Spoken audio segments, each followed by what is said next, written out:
You're listening to the Monocle Daily, first broadcast on the 11th of September 2024 on Monocle Radio. It's 1 a.m. in Beijing, 2000 in Kyiv, 1800 here in London and 1300 in Washington, D.C. That's the time on Monocle Radio, brought to you by Chanel Watches.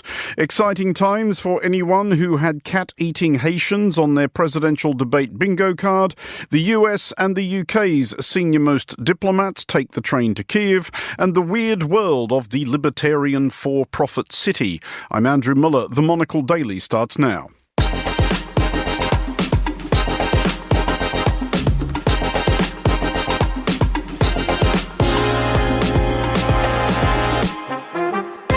Hello and welcome to the Monocle Daily, coming to you from our studios here at Midori House in London. I'm Andrew Muller. My guests Terry Stiastny and Jonathan Fenby will discuss today's big stories, and we'll look ahead to the imminent San Moritz Art Film Festival. Stay tuned, all that and more coming up right here on the Monocle Daily.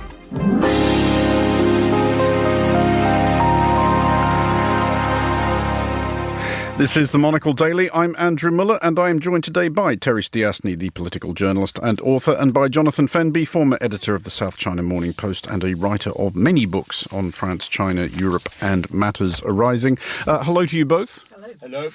Terry, I understand that you have the wherewithal, the material, if you will, to show off as an insufferable parent. I'm not sure how much I should show off as an insufferable parent. But, go on. Oh, well, but, back to school week, sending one son to sixth form and about to send the older one to university in a couple of weeks. And you're being far too modest about which university there, Terry. He is going, but the reason we want to mention this, because he's going to Oxford to study history, is that we have someone else here moving seamlessly along who once upon a time sort of did exactly that, Jonathan. Has the study, as you understand it, of history at Oxford changed much in that interregnum? It has, certainly, since my time there, which was long, long ago, before... Terry's son might indeed be studying that period. Before you were born, probably, there. At that time, history stopped with the First World War at Oxford. And so in order to do modern history, which is what I wanted to do, you had to do PPE.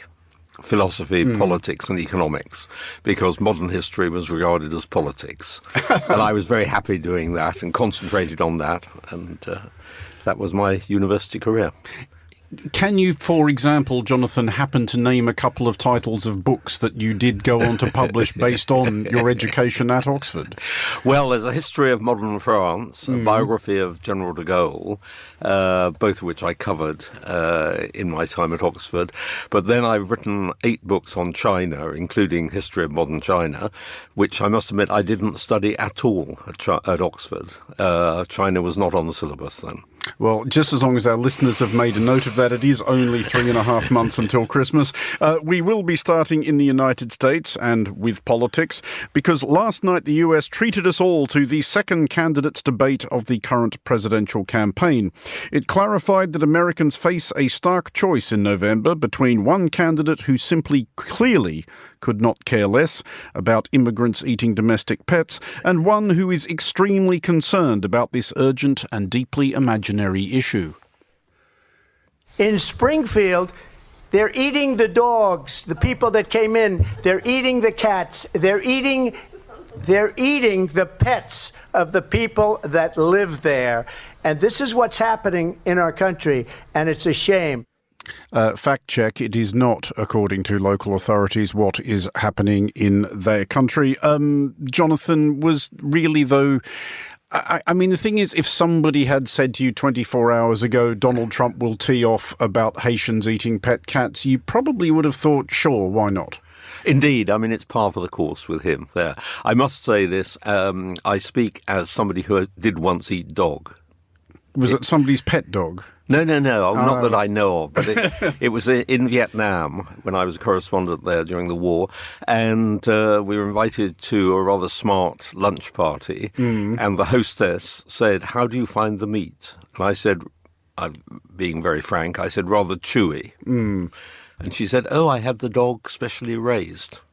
Well, I'm glad at least, Jonathan, you rose above the retort to how did you find the meat, something along the lines of it was easy, it was just next to the vegetables, which is the sort of thing I would have said. However, Terry, I think, though there may have been an issue with English foreign correspondents eating dogs in Vietnam in the early 1970s or 1960s. 1960s. It doesn't necessarily follow that this is as urgent an issue in modern-day Springfield, Ohio. No, nor is, illegal aliens having transgender operations That's in prison. just a whole other thing. Which was a whole other... I think he may have got his talking points muddled up there. That's just a whole roiling bouillabaisse of GOP paranoia. Yeah, I mean, it is funny, but at the same time, it is slightly scary that, it's the one line, and yes, we're mocking him, and yes, we're, saying this is all ridiculous. But it's just, you think this will be the thing that a lot of people might have taken away from the debate. And having seen people have similar discussions in the UK about, immigrants eating swans and things, it seems to be a trope that goes round about immigrants. And it just, it is something that people seem to believe, even though it's completely, completely untrue. Jonathan, we did see, I guess, an extension last night of what Harris and Tim Walz have sort of foregrounded as their approach to Donald Trump, which is rather than sort of demonising him as this sort of fearful behemoth slouching towards Jerusalem, etc. She did quite openly just sort of scoff and laugh and smile at him. Do you think that is more effective? I think it is, and she was helped by the split screen there, so you could see her actually chortling, I think is the only word for it, as he went more and more bizarre. I mean, he's becoming so unhinged that I think the only way of dealing with him is the way Harris and Walz are doing it. Well, he did have a few things to say on other subjects as well, and on a couple of them, Terry, we'll play a clip right now and we will come back to that. He did at least get stopped in his tracks and fact-checked by the moderators on this occasion, especially when he spoke about abortion. They have abortion in the 9th month. They even have, and you can look at the governor of West Virginia, the previous governor of West Virginia, not the current governor, who's doing an excellent job, but the governor before, he said the baby will be born and we will decide what to do with the baby. In other words, we'll execute the baby. There is no state in this country where it is legal to kill a baby after it's born. Indeed. But again, Terry, it's a bit like what you were saying. It is nonsense. It is easily disprovable nonsense. And yet, for some reason, it still does get traction.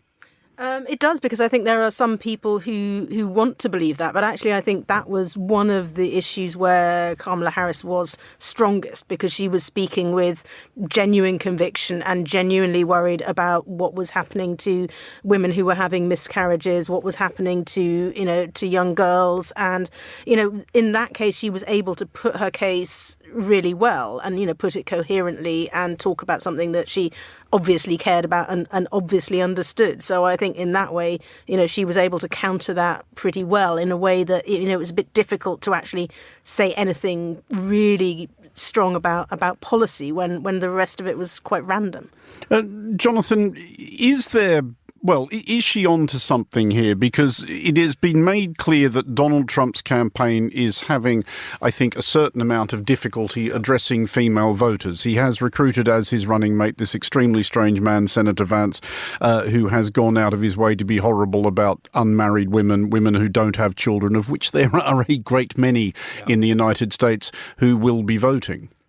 Yes, and I've always thought, we've discussed this in the past, that the closer you get to Election Day, the more Trump will put off certain groups of the population, including those you just mentioned. I think he's on a downward slope, and all they have to do, the Democrats, is to sit and watch it.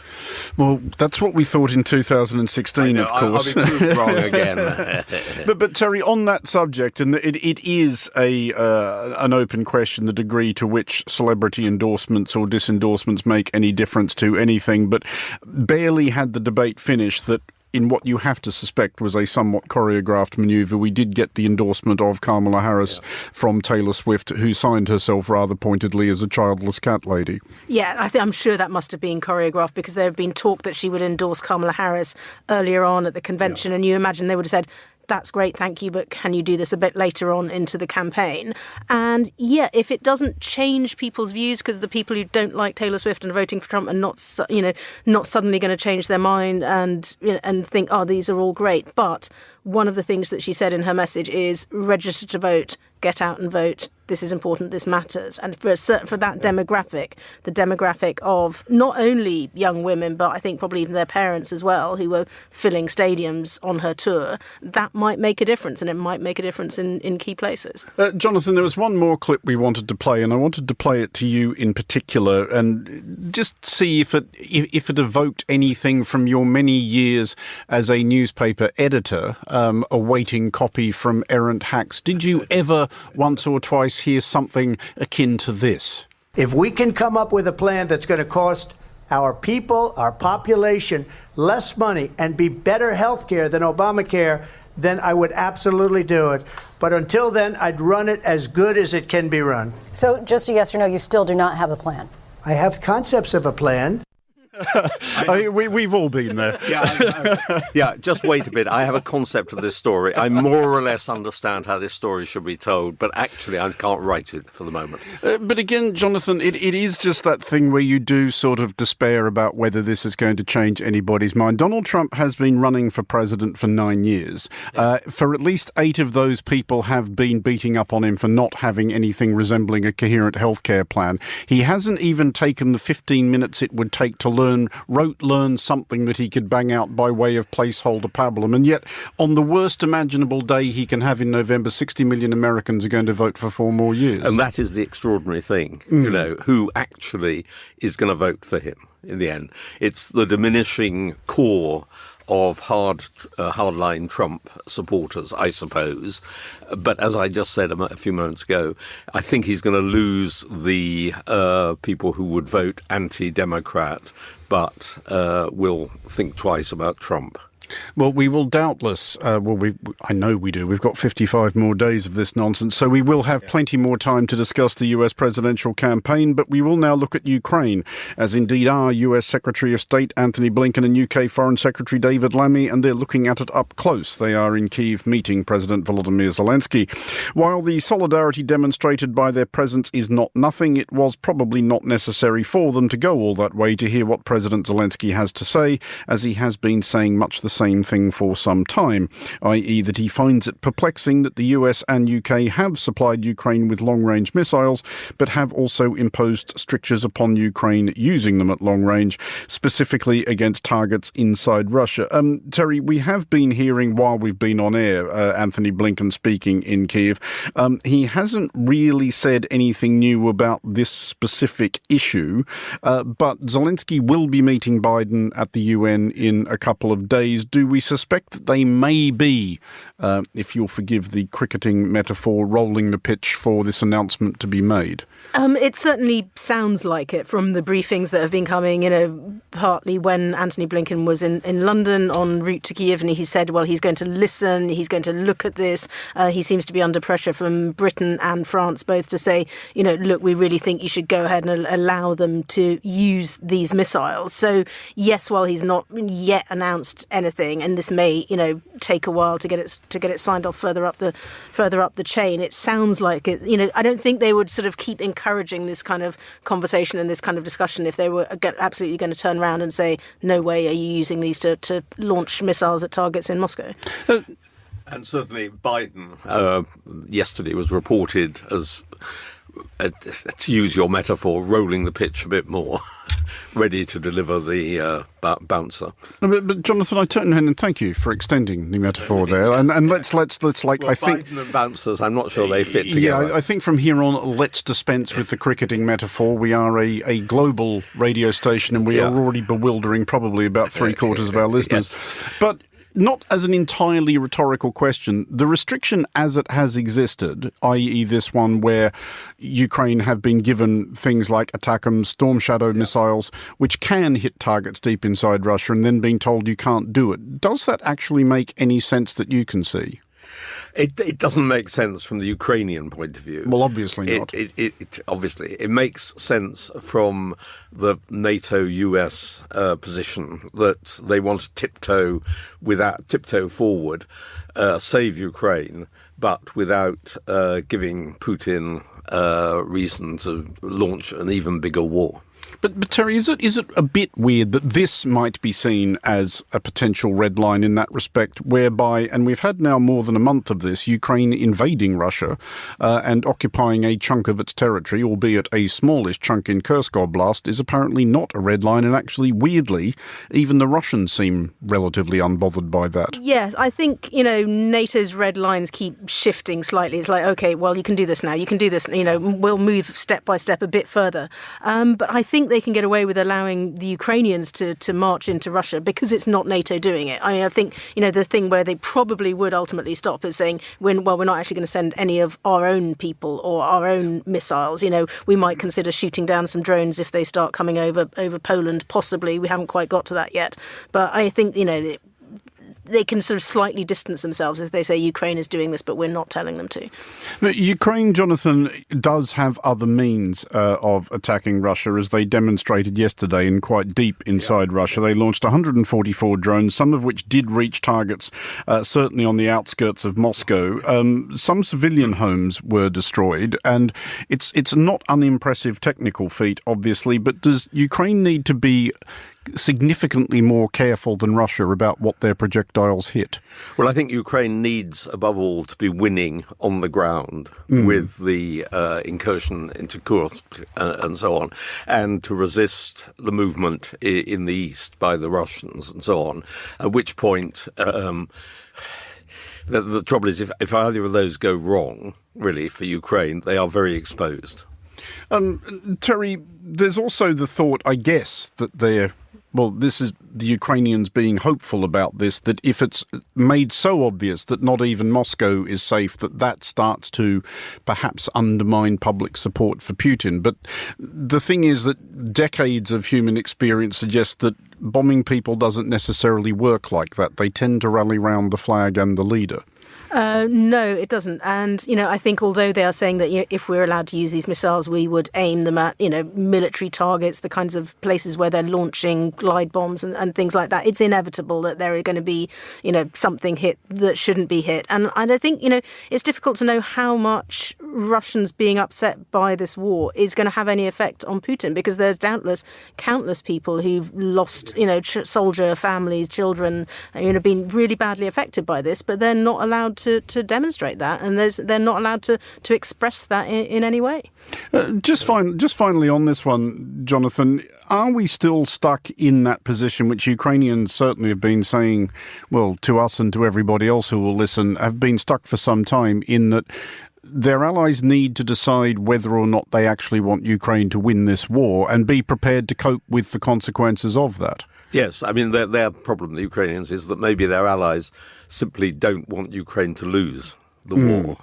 What winning the war would mean for Ukraine has not been defined at all. And I think there's a great fear in Washington, in other NATO capitals, about what would actually happen if you had a full-scale Ukrainian attack on Russia. I mean, is it just finally on this one, Jonathan, is it the fear of people who would have to deal with the fallout of, a complete unravelling of Russia? Listeners who did tune into the Foreign Desk on Saturday, and if you haven't, you should, will have heard Alexei Reznikov, Ukraine's former defence minister, just airily suggesting that Russia needs to be broken up, that its republics should become sovereign nations, and that Russia should be a nation rather than a federation. Which is a theory, I know, a prognostic held by some, but that's moving into a completely different dimension. And really, NATO's, I think, basis is in all this is that the Ukraine-Russia war is containable. Well, which it may not be. And we will doubtless have much more opportunity to discuss that as well. But we will now move on, because Spain's Prime Minister and holder of the world record for most Spanish name, Pedro Sanchez, is visiting Beijing, which means we can shortly look forward to another picture of President Xi Jinping looking like he would rather be doing literally anything than limply shaking hands with whoever the hell this is. Things are presently somewhat rickety between China and Spain's EU partners over electric vehicles. The EU has slapped hefty provisional tariffs on Chinese EVs to protect European-built machines and may make those permanent next month. By way of retaliation, China has made menacing noises about targeting European pork, of which Spain is Europe's biggest exporter. Jonathan, as we may have mentioned near the top of the show, you have worked in China, reported on China, written one or two books about China. How miffed on a scale of 1 to extremely is China by their EVs being tariffed in Europe? I think they must have expected it. What they are trying now to do is to reduce the amount. What was it, 36% provisional? It's big. Yeah, it's big. They're trying to reduce that. They've already reduced it for Tesla cars made in China. And they're playing part of a long-term game with the EU, basically, which includes trade and tariffs, but is also geopolitical with Chinese aid for Russia over Ukraine. Terry, China is also clearly trying to probe for fractures among the EU nations, and with some success, because Sanchez has now come out against these tariffs on Chinese electric vehicles. Is he worried about being besieged by angry pig farmers? Yes, quite probably that. Quite probably also, I mean, they are opening a new Chinese electric vehicle factory in Barcelona, which he has already agreed to do. And there seems to be quite a division among the EU countries before the Commission actually decides and votes on this. So, although Spain was originally in favour of it, as were Italy and France, the other countries like Germany and Finland and Sweden were sort of hedging their bets about it. And you've had quite a few other visits. You had Italian leaders, Irish leaders, various European leaders going to China, and no doubt they are trying to sort of create more of a division here about whether this is going to work and whether this is something the EU is really going to hold a line on. And the EU is very interested not only in trade and tariffs that we've talked about, but also its own investments in China. And there was a report from the EU Chambers of Commerce in Beijing that just came out this week, which says that things are more difficult than they've ever been. And you've got particularly Germany with very large investments in motor cars, in chemicals, in all kinds of machinery in China, and they want a much freer hand to operate, but Xi Jinping is not going to give them that. Well, indeed not. And Terry, Germany is also concerned about retaliatory Chinese tariffs on its own upscale saloons, which have been selling very well in China, but there is reason, is there not, for European EV manufacturers to be somewhat concerned, because astonishing statistic, Chinese cars were 2.9% of the market, the EV market in Europe in 2020.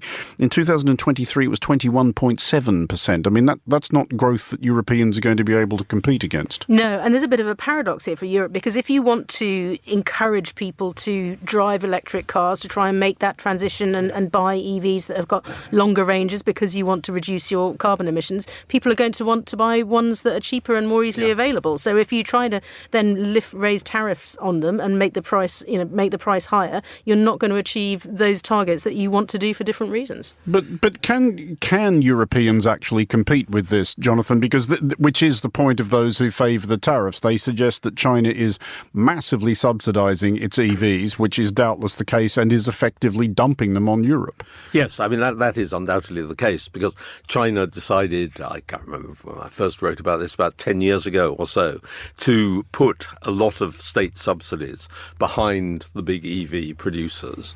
And we're now seeing the fruit of that and the result of that, and the EU is nowhere. And just finally on this, Terry, should we perhaps have learnt something from recent dealings with Russia about the ultimate unwisdom of developing intricate economic relationships with countries which may not actually like us all that much? I mean, it's difficult not to, isn't it? I mean, you need the economic relationships. You want the trade. People always think that trade will help encourage these regimes to reform and to be more friendly. And yes, that isn't always the case. Well, for something completely different, there is, of course, an argument that all of us are already living in some hideous turbo-capitalist dystopia, both owned and operated by deranged gazillionaires. But people who want to go properly all in on such an arrangement may have to be quick, for there is talk that the government of Honduras is trying to find a way to yank the plugs on Prospera, the self-parodically named startup city on the island of Roatan, underwritten by libertarian tech bros including Peter Thiel, Sam Altman and Mark Andreessen. Prospera's 2,000 doubtless insufferable residents pay little tax, conduct transactions in Bitcoin, and are able to take their pick of an intriguing abundance of experimental medical centres. Jonathan, we don't know that they're not weren't trying to breed a race of immortal cyborgs? Yeah, well, I noticed that one, from a report in the New York Times, that one resident of Prospera said one of the big attractions for it was that there were biotech innovators who wanted to, quote, make death optional. So I think you can read it all in there. I mean, I from what I've also read about Prospera, Terry, I for one would be grateful that option was still available. Or do you actually fancy living in such a place where the library, should there be any, stock nothing but the collected works of Ayn Rand? Only as research for, I think, a brilliantly successful science fiction dystopian horror film, because it does sound absolutely terrifying. There's also a man there who has had his car key chip implanted in his hand, which is like the most extreme way of not losing your car keys that I've ever heard of, and I just can't see why you'd want to do that. How to I mean, I don't know. I could see perhaps the argument for having my glasses welded to my head, so I don't. You wouldn't be allowed glasses there because you'd have to be bioengineered to have. Yes, your eyes would be dealt with. Yeah. Otherwise, your eyes will be dealt with. That is a slogan for the posters. We did want to ask you both, and I will ask you first, Jonathan, if you were to preside over your own sort of Fenby-themed free city, what would some of the rules, strictures, and opportunities be? Well, that people don't make too much noise in the street. Okay, I'm on board so far. Particularly in the middle of the night there. It's never really very heavily raining. You want to literally control the weather. You'd get on well with these people. Yeah. Maybe I should move there. It's waiting for me. Yeah, I think you have the makings of a Silicon Valley megalomaniac. It's not too late. Yeah, well, I haven't got the money. That's the trouble. Well, you know, it's like you've got to start somewhere. Well, maybe Monocle will help me. Possibly.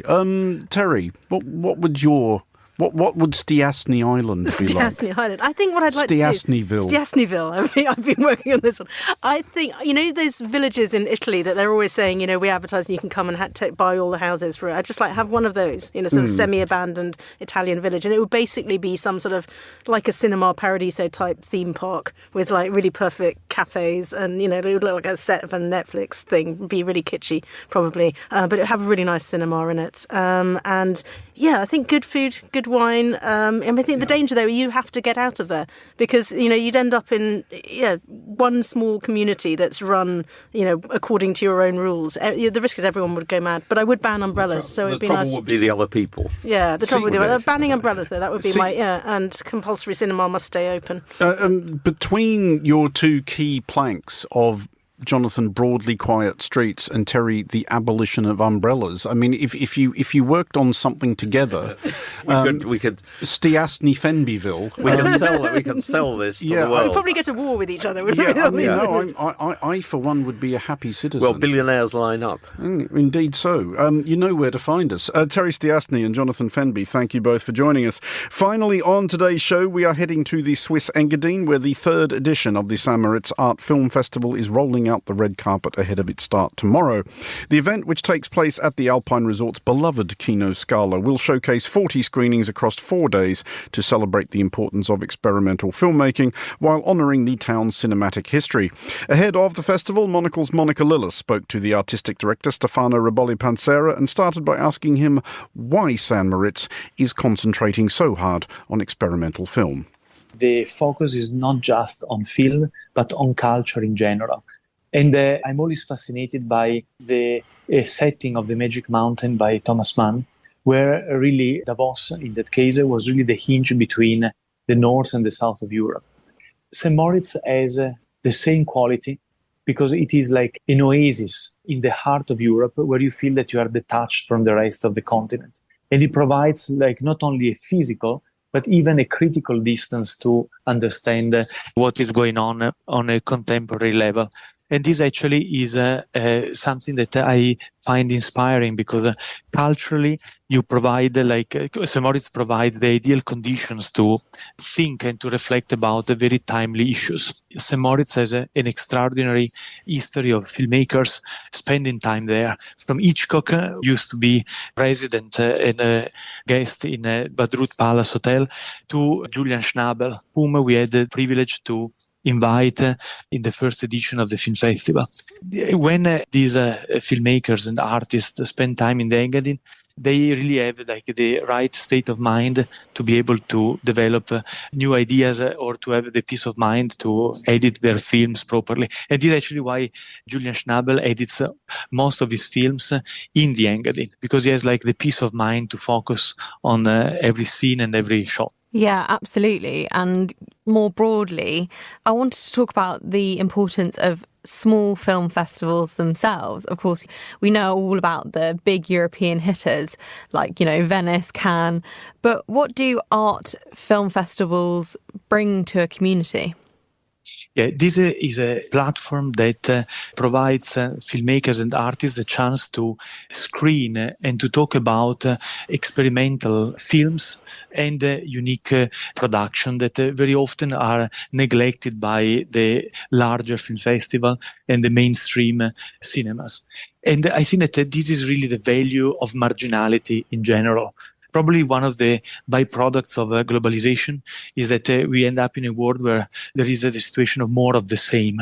Wherever you go in big institutions, in a very important festival, you tend to see always the same thing or the same type of productions and materials. We are a very small and sophisticated film festival, and we are really very honored to be able to show and to screen films that otherwise would not even have a space to be seen. And the name St. Moritz Art Film Festival really highlights the fact that we really operated the threshold between video art, commercial films, experimental productions, to really explore the boundaries of ideas in their nascent state. And I strongly believe that moving image today is one of the media that really allow us to express the most radical contents and the most radical ideas.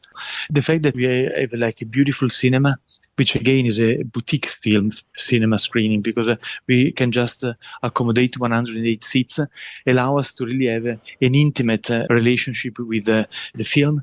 We can actually are in a beautiful room, and the atmosphere is accommodating and invites really to engage as much as possible with the artist. Furthermore, artists and the public can really meet very easily. This is something the large film festivals all over the world becomes more and more difficult. But when people participate to the film festival, art film festival in St. Moritz, they can really sit at the table with the artists and they can have a drink with them. We really try to promote as much as possible the proximity and the exchange between different actors of the cinema world, between producers, collectors, artists, filmmakers. And I think that this is a very unique opportunity provided by small festivals in general and by St. Moritz in particular. Yeah, absolutely. And you're so right in saying that. It really is that intimate atmosphere. But I wanted to dive more specifically into the festival itself. It's in its third edition, which is amazing. Congratulations. Can you tell me about the event itself and what it consists of? The theme of the third edition, the one that we are presenting now, whose title is Meanwhile Histories, where we are very keen to explore simultaneously the theme of simultaneity and the theme of histories. And I really highlight the plural element, because we are witnessing a world where we must take the responsibility of opening up to a plurality of reading of history that very often are neglected or suffocated by the main narrative. So again, this is not just a film festival focusing on time and historical movies, but we are interested to explore counter narratives that are often neglected or suffocated by an overwhelming main narrative. And this gives space to alternative readings of historical events or historical places or historical conditions. So we have beautiful films that, for example, engage with architecture and reveal a different type of dwelling of famous buildings. I'm referring, for example, to a movie that focuses on women inhabiting the Unité d'Habitation by Le Corbusier. So it is like a feminist reading of a masterpiece of modern architecture. And the film shows some sort of alternative dwelling of the building. This, in my opinion, embodies very clearly the notion of meanwhile histories. That was Monica Lillis speaking to Stefano Raboli-Pansera of the San Moritz Art Film Festival, which starts tomorrow. And that is all for this edition of the Monocle Daily. Thanks to our panellists today, Terry Stiasny and Jonathan Fenby. Today's show was produced by Anita Riotta and researched by Gunnar Grunlid and Sana Jumani. Our sound engineer was Flynn Simons. I'm Andrew Muller here in London. Don't forget to subscribe to Monocle's free daily email bulletins at our website at monocle.com. The Daily is back at the same time tomorrow. Thanks for listening.